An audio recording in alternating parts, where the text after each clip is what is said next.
Sa The Hague, Netherlands, isinagawa ang ikalawang status conference para sa paglilitis naman ng ama ng bise na si dating Pangulong Rodrigo Duterte. May report si lead news correspondent Tristan Nodalo. Tristan? Pinuna ng International Criminal Court Trial Chamber 3 ang paglaganap ng maling impormasyon o fake news pagdating sa kaso ni dating Pangulong Rodrigo Duterte sa ICC. Sa ikalawang status conference bago ang paglilitis kay Duterte sa November 30, sinabi ni Presiding Judge Joanna Corner na lumalaganap ang mga maling impormasyon pagdating sa ginagawang proceedings ng ICC kay Duterte. Binalikan din ng trial chamber ang mga naging pahayag ng dating defense counsel ni Duterte na si Nicholas Kaufman na inaatake ang integridad ng ICC.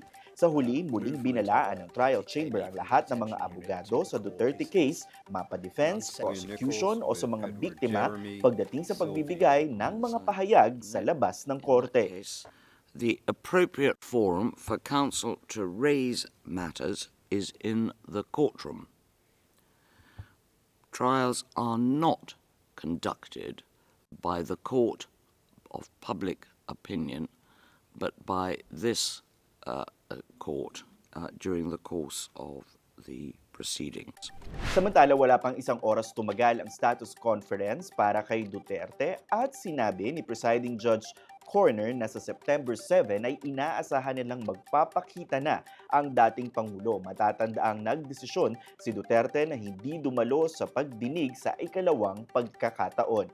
Ayon kay Corner, may resulta na ang medical evaluation sa dating Pangulo sa Setyembre at wala silang nakikitang mabigat na dahilan para hindi magpakita ang dating Pangulo. I rather feel the one on the 7th of September because by then we'll have had the reports is likely to be an important one, and for that, certainly, Mr. Haynes, we would expect Mr. Duterte to be here unless there's some medical issue. Nakaset din ang October 13 at November 2 na status of conference hearings bago ang paglilitis ni Duterte sa katapusan ng Nobyembre.